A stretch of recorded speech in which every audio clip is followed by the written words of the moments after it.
Hello friends, स्वागत है आप सभी का आपके अपने YouTube channel study session with HM पर। तो फ्रेंड्स, आज अपन राजस्थान माध्यमिक शिक्षा बोर्ड अजमेर कक्षा 10 विषय सामाजिक विज्ञान के इम्पोर्टेंट क्वेश्चन 2022 को देखने वाले हैं।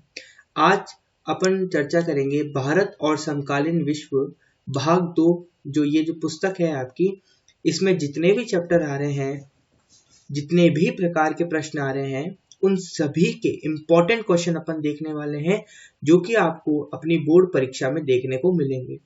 मैं आपको आश्वस्त कर सकता हूं, अगर आपने इस वीडियो को पूरा देखा तो आपको और अपनी बुक उठाने की जरूरत नहीं है, या किसी और मॉडल पेपर या किसी और बुक से पढ़ने की जरूरत नहीं है।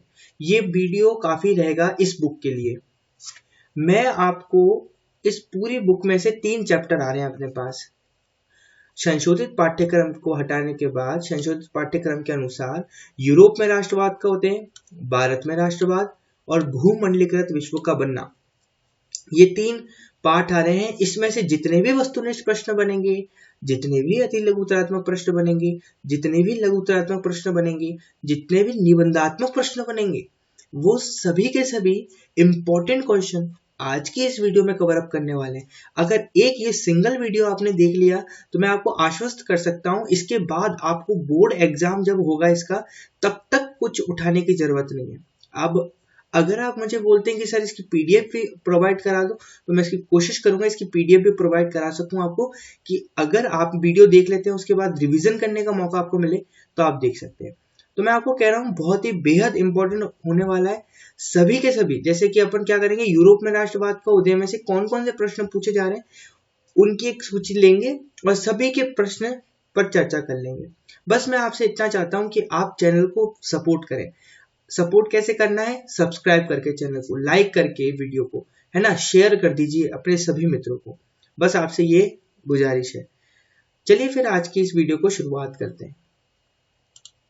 देखिए, सबसे पहले अपन पाठ लेंगे यूरोप में राष्ट्रवाद का उदय। जैसा कि अपन को पता है, ये 7 अंक का चैप्टर है। इसमें से 2 वस्तुनिष्ठ प्रश्न पूछे जाएंगे जो 2 अंक के होंगे। लघुतरात्मक प्रश्न पूछा जाएगा 1, जो 2 अंक का होगा। दीर्घ उत्तरीय प्रश्न पूछा जाएगा 1, एक पूछा जाएगा 3 अंक का। यहाँ पर थोड़ा मिसप्रिंट हो गई, ठीक है। सबसे पहले अपन जो इसमें से वस्तुनिष्ठ प्रश्न होंगे, इंपॉर्टेंट, बेहद इंपॉर्टेंट प्रश्न होंगे, उन पर अपन चर्चा करते हैं।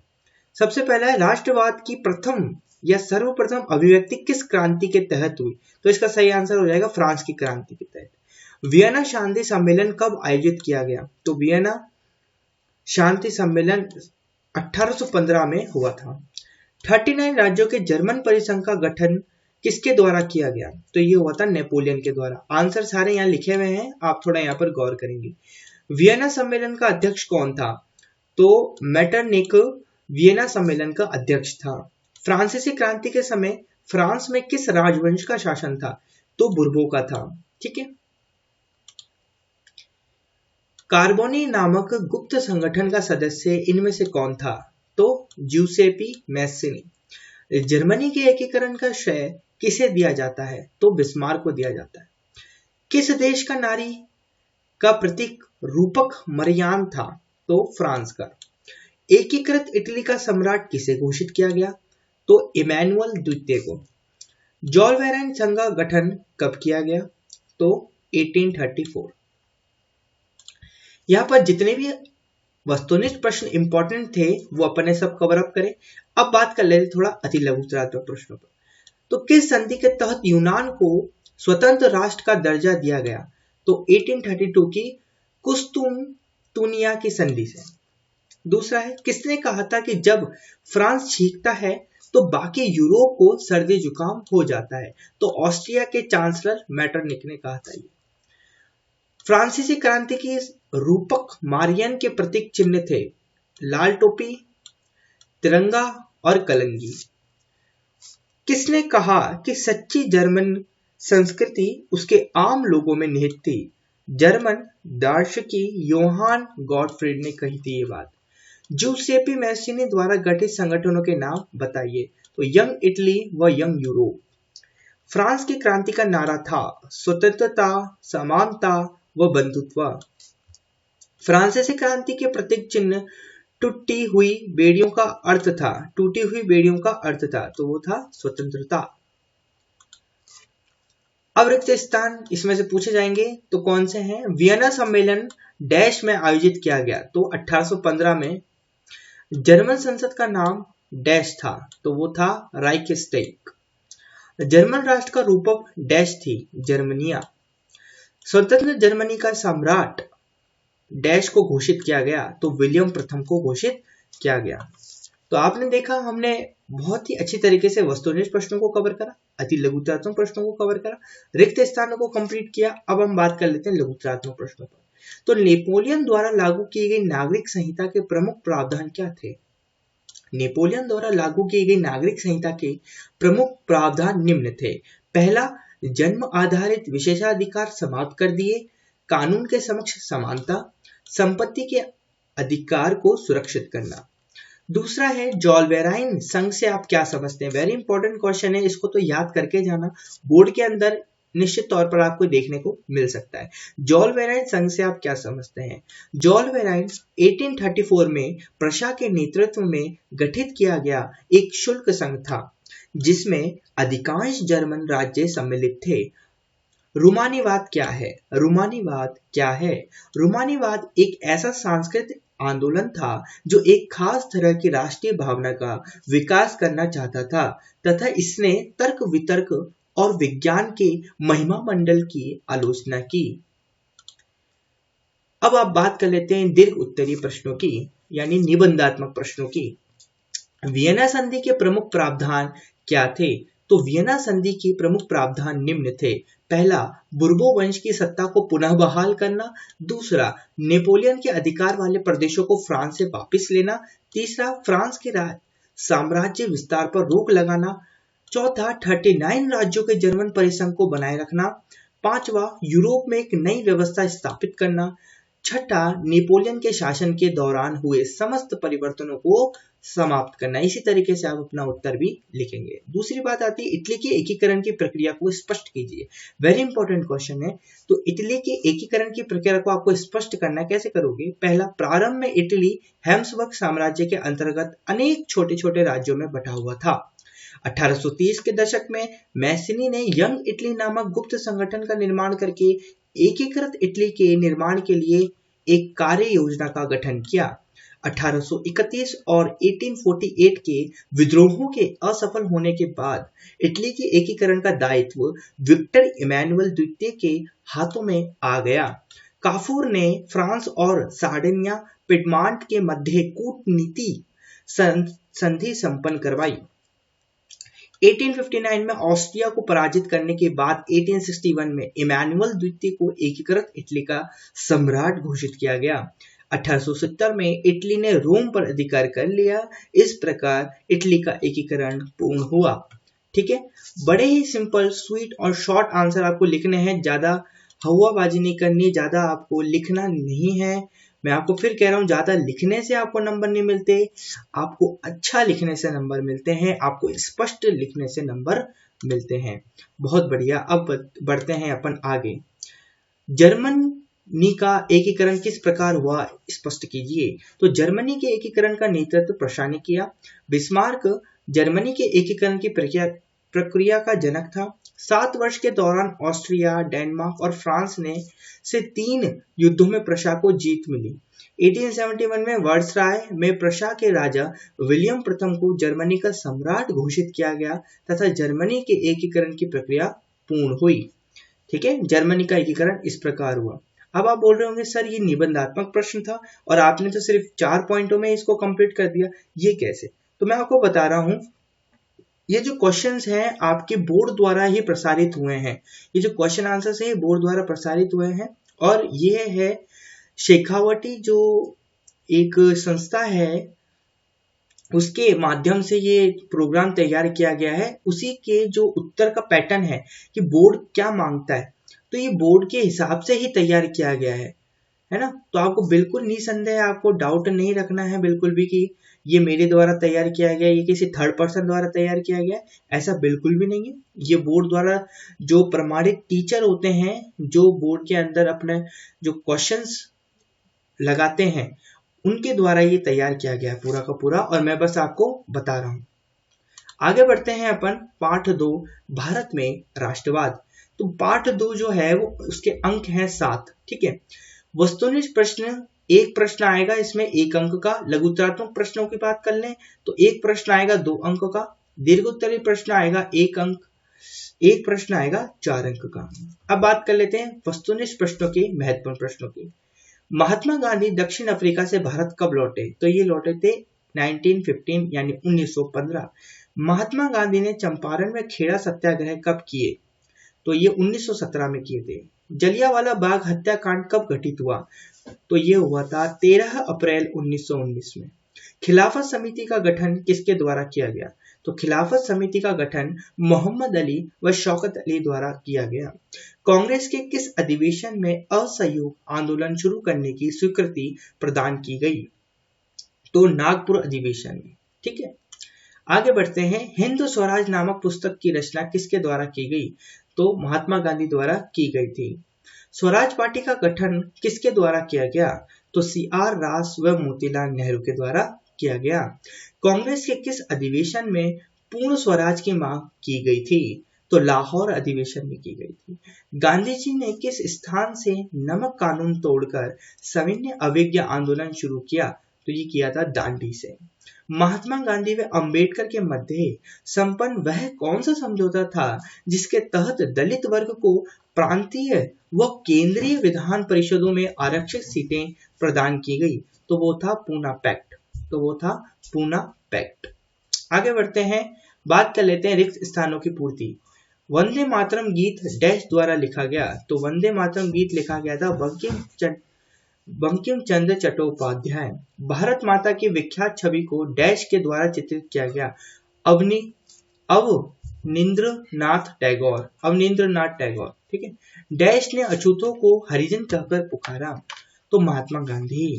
दूसरा गोलमेज सम्मेलन सन डैश में संपन्न हुआ? तो 1932 में। डैश घटना के बाद गांधी जी ने असहयोग आंदोलन वापस लेने का निर्णय किया? चोरी चौरा कांड। अब बात कर लेते हैं अति लघुत्तरात्मक प्रश्नों की। तो गांधी जी ने अपनी 11 सूत्री मांगे किस वायसराय को सौंपी? तो वो इरविन को सौंपी थी। साइमन कमीशन के विरोध का क्या कारण था? क्योंकि इसमें एक भी भारतीय सदस्य शामिल नहीं था, इसलिए इसका विरोध किया गया था। चोरी चौरा कांड कहाँ घटित हुआ था? तो गोरखपुर में घटित हुआ था। किस एक्ट के तहत चाय के बागानों में काम करने वाले मजदूरों को बागान में बाहर जाने की इजाजत नहीं थी? तो इनलैंड इमिग्रेशन एक्ट के तहत। असहयोग आंदोलन के दौरान किस स्थान पर गुरिल्ला आंदोलन चला? तो आंध्र प्रदेश की गुडेम पहाड़ियों में। ठीक है। अब बात कर लेते हैं लघुत्तरात्मक प्रश्नों की। तो पहला प्रश्न आता है, सत्याग्रह से आप क्या समझते हैं? सत्याग्रह का अर्थ है सत्य की शक्ति पर आग्रह, अर्थात यदि आपका उद्देश्य सच्चा है तो अन्याय का प्रतिरोध करने के लिए आपको किसी शारीरिक बल की आवश्यकता नहीं हो। सत्याग्रही केवल अहिंसा के सहारे ही अपने संघर्ष में सफल हो सकता है। दूसरा है, भारतीयों द्वारा रॉलेट एक्ट का विरोध क्यों किया गया? यह रॉलेट एक्ट का विरोध क्यों किया गया?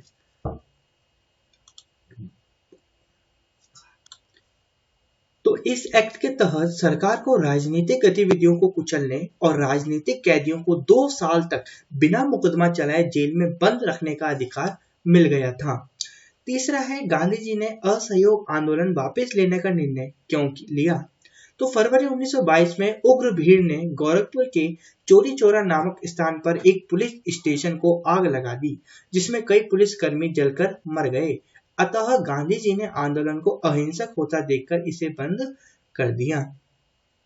चौथा है, साइमन कमीशन पर संक्षिप्त टिप्पणी लिखिए। तो ब्रिटेन की टोरी सरकार ने सर जॉन साइमन के नेतृत्व में भारत की संवैधानिक व्यवस्था की कार्यशैली का अध्ययन करने के लिए एक आयोग का गठन किया, लेकिन एक भी भारतीय सदस्य नहीं होने के कारण साइमन कमीशन वापस जाओ के नारों से इसका विरोध किया गया। बातें क्लियर होगी। अब बात कर लेते हैं निबंधात्मक प्रश्नों की। तो गांधी जी द्वारा चलाए गए असहयोग आंदोलन का वर्णन कीजिए। पहला यही आता है, तो बड़े ही ध्यान से समझेंगे। पॉइंट में लिखना है आपको सारा आंसर। आप देख पा रहे हैं यहाँ पर एक चीज आप देखेंगे तो सारे के सारे जो आंसर्स आ रहे हैं वो पॉइंट में आ रहे हैं, तो आपको भी पॉइंट मिले। क्रिप्स मिशन की असफलता व द्वितीय विश्व युद्ध से अपने असंतोष के फलस्वरूप गांधी जी ने असहयोग आंदोलन शुरू किया। इस आंदोलन के तहत गांधी जी ने अंग्रेजों को पूरी तरह से भारत छोड़ने के लिए कहा। भारत छोड़ो आंदोलन का प्रस्ताव 14 जुलाई 1942 को वर्धा में आयोजित कांग्रेस कार्यकारिणी समिति के बैठक में पारित किया गया। 8 अगस्त 1942 को या 1942 को बंबई में अखिल भारतीय कांग्रेस समिति ने इस प्रस्ताव का समर्थन किया। इस अवसर पर गांधी जी ने करो या मरो का नारा दिया। इस आंदोलन के दौरान लोगों ने हड़तालें की तथा राष्ट्रीय गीतों व नारों के साथ प्रदर्शन किए एवं जुलूस निकाले। यह आंदोलन एक जन आंदोलन या जिसमें छात्र, मजदूर व किसानों ने भाग लिया। इस आंदोलन में जयप्रकाश नारायण, अरुणा आसफ अली एवं राम मनोहर लोहिया जैसे नेताओं ने भाग लिया। इस आंदोलन में महिलाओं की व्यापक भागीदारी रही, जिनमें प्रमुख महिलाएं बंगाल की मातंगिनी हजारा, असम की कलकत्ता बरुआ और उड़ीसा की रमा देवी थीं। बातें क्लियर? चलिए बात कर लेते हैं दूसरे प्रश्न की। तो प्रथम विश्व युद्ध ने भारत में राष्ट्रीय आंदोलन में किस प्रकार योगदान दिया, स्पष्ट कीजिए। तो प्रथम स्थिति पैदा कर दी थी जिसके कारण रक्षा व्यय में भारी इजाफा हुआ। इस खर्चे की भरपाई करने के लिए युद्ध के नाम पर कर्जे लिए गए और करों में वृद्धि की गई, सीमा शुल्क बढ़ाया गया, आयकर की शुरुआत की गई। युद्ध के दौरान कीमतों में लगातार वृद्धि हो रही थी जिसके कारण आम जन की मुश्किलें बढ़ गई थी। गांवों में सिपाहियों की जबरन भर्ती की गई जिसके कारण ग्रामीण इलाकों में काफी गुस्सा था। देश के बहुत सारे हिस्से में फसलें खराब हो गईं जिसके कारण खाद्यान्नों का अभाव हो गया। फ्लू की बीमारी व दुर्भिक्ष के कारण लाखों लोग मारे गए।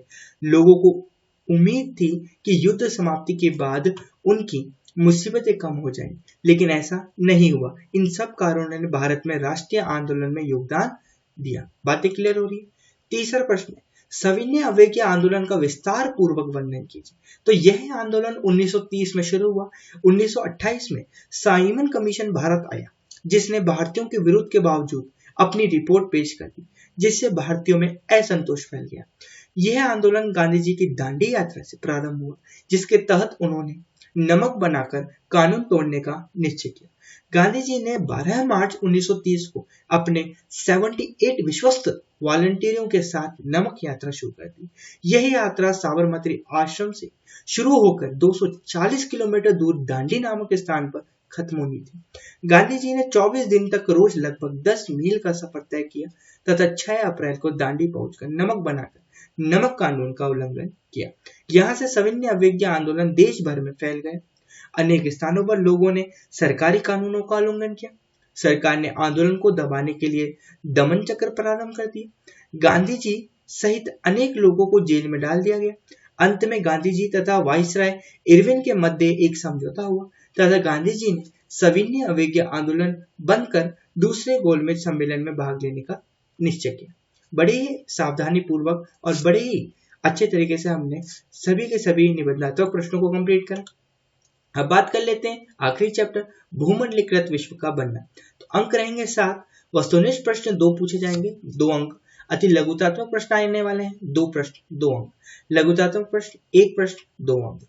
बात कर लेते हैं वस्तुनिष्ठ प्रश्नों की। किस महाद्वीप में पशुओं में रिडरपेस्ट नामक बीमारी व्यापक रूप से फैली? तो ये थी अफ्रीका। 1885 में यूरोपीय देशों ने किस महाद्वीप को लकीरें खींचकर आपस में बांट लिया था? तो ये बांटा था अफ्रीका। वह कौन सा मार्ग था जो एशिया को यूरोप तथा अफ्रीका से जोड़ने का कार्य करता था? तो वो था रेशम मार्ग। विश्व पटल पर महामंदी का प्रारंभ किस वर्ष हुआ? तो ये हुआ था 1929। गेहूं और कपास की खेती हेतु भारत में किस राज्य में कैनाल कॉलोनी यानी नहर बस्ती बसाई गई? तो बसाई गई थी पंजाब में। बात कर लेते हैं हेनरी स्टैनली को किस महाद्वीप में खोज हेतु भेजा गया था? तो ये भेजा था अफ्रीका में। वृहद उत्पादन प्रणाली के विख्यात प्रणेता कौन थे? तो वो थे हेनरी फोर्ड। कौन सा महाद्वीप 18वीं शताब्दी में विश्व व्यापार का सबसे बड़ा केंद्र था? तो बात आ जाती है यूरोप की। अमेरिका में स्पेनिश मैनिको द्वारा कौन सी बीमारी फैलाई गई? तो फैलाई गई थी चेचक की। 1840 के दशक में आयरलैंड में कौन सी फसल खराब हो जाने के कारण लाखों लोग भुखमरी के कारण मौत का शिकार हो गए थे? तो वो हो गए थे आलू की। बात कर लेते हैं अति लघुतात्मक प्रश्नों की। तो पहला प्रश्न आता है, वह कौन सा कानून था जिसके तहत सरकार ने मक्का के आयात पर पाबंदी लगा दी थी? तो वो था कॉर्न लॉ। भारत से विदेशों को भेजे जाने वाले अनुबंधित श्रमिक किस नाम से जाने जाते? तो वो गिरमिटिया से। त्रिनिदाद में मुहर्रम के अवसर पर निकाले जाने वाले सालाना जुलूस जिसे अपन मेले को किस नाम से जाना जाता था? तो वो था हौसे से। प्रथम विश्व युद्ध कब शुरू हुआ? तो अगस्त 1914 में प्रथम विश्व युद्ध शुरू हुआ। पांचवा, ब्रेटन वुड्स सम्मेलन में किन दो संस्थाओं की स्थापना की गई जिन्हें ब्रेटन वुड्स की जुड़वा संतान कहा जाता? तो अंतरराष्ट्रीय मुद्रा कोष व विश्व बैंक। विकासशील देशों के संगठन को किस नाम से जाना जाता है? तो G77। वीटो से आप क्या समझते? Very important question. वीटो वह अधिकार है जिसके तहत कोई भी सदस्य अपनी असहमति प्रकट करके प्रस्ताव को निरस्त कर सकता है। ब्रेटन वुड्स सम्मेलन कब आयोजित किया गया? तो जुलाई 1944 में। प्रथम विश्व युद्ध ने किस देश को कर्जदाता देश बना दिया था जिससे ब्रिटेन को भारी कर्जा लेना पड़ा? तो वो था अमेरिका। प्रथम विश्व युद्ध में मित्र राष्ट्र कौन थे? तो ब्रिटेन, फ्रांस और रूस ये थे मित्र राष्ट्र। ब्रिटिश सरकार भारत में अफीम की खेती करवाकर उसे किस देश को निर्यात करती थी? वो करती थी चीन को। उपनिवेशवाद के दौरान कौन से देश औपनिवेशिक ताकत के रूप में उभर कर आए? तो जर्मनी व बेल्जियम। किस सम्मेलन में औपनिवेशिक ताकतों ने अफ्रीका का बंटवारा किया था? तो बर्लिन सम्मेलन 1885। बात कर लेते हैं लघुतात्मक प्रश्नों की। तो बात आती है भारतीय अर्थव्यवस्था पर महामंदी का क्या प्रभाव पड़ा? तो पहला प्रभाव पड़ा था कि आयात निर्यात घटकर आधे हो गए। दूसरा, गेहूं की कीमत 50% गिर गई। तीसरा, पटसन की कीमतों में 60% से भी ज्यादा गिरावट आ गई। चौथा, काश्तकारों पर कर्ज का बोझ पड़ गया। तो विश्व अर्थव्यवस्था में कौन से तकनीकी परिवर्तन हुए, स्पष्ट कीजिए। तो पहला, तीव्र गति से चलने वाली रेलगाड़ियों का निर्माण। दूसरा, जलपोतों का आकार बढ़ाया गया जिससे उत्पादों को कम लागत पर आसानी से पहुंचाया जा सके। तीसरा, जहाजों में रिफ्रिजरेशन की तकनीक स्थापित होने से खाने पीने के सामानों को एक स्थान से दूसरे स्थान पर पहुंचाने में आसानी हो गई। तीसरा क्वेश्चन है, अनुबंधित श्रमिकों के कारण कैरिबियाई संस्कृति पर क्या प्रभाव पड़ा? तो पहला, त्रिनिदाद में मुहर्रम के वार्षिक जुलूस को हौसे नामक विशाल मेले का रूप दे दिया गया। दूसरा, रास्ताफारियानवाद नामक विद्रोही धर्म की भी भारतीय अप्रवासियों एवं कैरिबियाई द्वीप समूह के बीच संबंधों की झलक मिलती है। तीसरा, त्रिनिदाद और गुयाना में प्रसिद्ध चटनी म्यूजिक भी भारतीय अप्रवासियों के वहां पहुंचने के बाद सामने आई रचनात्मक अभिव्यक्तियों का ही उदाहरण। महानदी के प्रमुख कारण क्या थे? तो कृषि क्षेत्र में अति उत्पादन, अमेरिका से कर्जा नहीं मिल पाना, यूरोप के बैंकों का धराशायी हो जाना, आमदनी में गिरावट आना, महानदी नहीं था ये, महामंदी था, और बेरोजगारी का बढ़ना। ठीक है। पांचवा है, प्रथम विश्व युद्ध पहला आधुनिक औद्योगिक युद्ध था, स्पष्ट कीजिए। पहला, इस युद्ध में मशीन गनों, टैंकों, हवाई जहाजों में रासायनिक हथियारों का बड़े पैमाने पर प्रयोग किया गया था। कब? प्रथम विश्व युद्ध में, है ना। युद्ध के लिए संपूर्ण विश्व से असंख्य सैनिकों की भर्ती की गई जिन्हें विशाल जलपोतों और रेलगाड़ियों में भरकर युद्ध मोर्चों पर ले जाएगा। तीसरा, इस युद्ध में जो भीषण जनहानि हुई उसकी औद्योगिक युग से पहले कल्पना नहीं की जा सकती थी। यहाँ पर अपना ये कंप्लीट हुआ। इस चैप्टर से निबंधात्मक प्रश्न पूछे नहीं जा रहे हैं, तो अपन ने बहुत ही बेहतरीन तरीके से सारे के सारे प्रश्न कंप्लीट करे। हमने अपनी यात्रा शुरुआत करी थी यहाँ से, और हमने देखते ही देखते करीबन आधे घंटे में ही यूरोप में राष्ट्रवाद का उदय, आधे घंटे से पहले 6 मिनट पहले ही हमने यूरोप में राष्ट्रवाद का उदय, भारत में राष्ट्रवाद, भूमंडलीकृत विश्व का बनना, इन तीनों ही चैप्टर से इंपॉर्टेंट क्वेश्चन 2022 देख लिए हैं। और मैं आपको दावा दिलाता हूं इन्हीं के अंदर से प्रश्न पूछा जाएगा। फिर मत कहना कि सर आपने बताया नहीं या भैया आपने बताया नहीं। सारे के सारे क्वेश्चन आपके सामने हैं, बस आपको बार बार इन्हीं को ही रीड करना है, ठीक है, क्योंकि बोर्ड द्वारा जारी किए गए हैं। बस आपसे इतना ही अनुरोध है अंतिम में कि चैनल को भरपूर तौर पर सब्सक्राइब करें, बहुत ज्यादा सब्सक्राइब करें। आपके सब्सक्रिप्शन से बहुत सपोर्ट मिलता है, बहुत मोटिवेशन मिलता है। इसी तरीके की और वीडियो चाहिए आपको तो सब्सक्राइब करें, चैनल को लाइक करें और एक कमेंट जरूर करके जाएं, ठीक है। ताकि मैं अगली वाली जो बुक है उसका भी जल्दी से जल्दी डाल दूं। आज के लिए इतना ही। God bless you.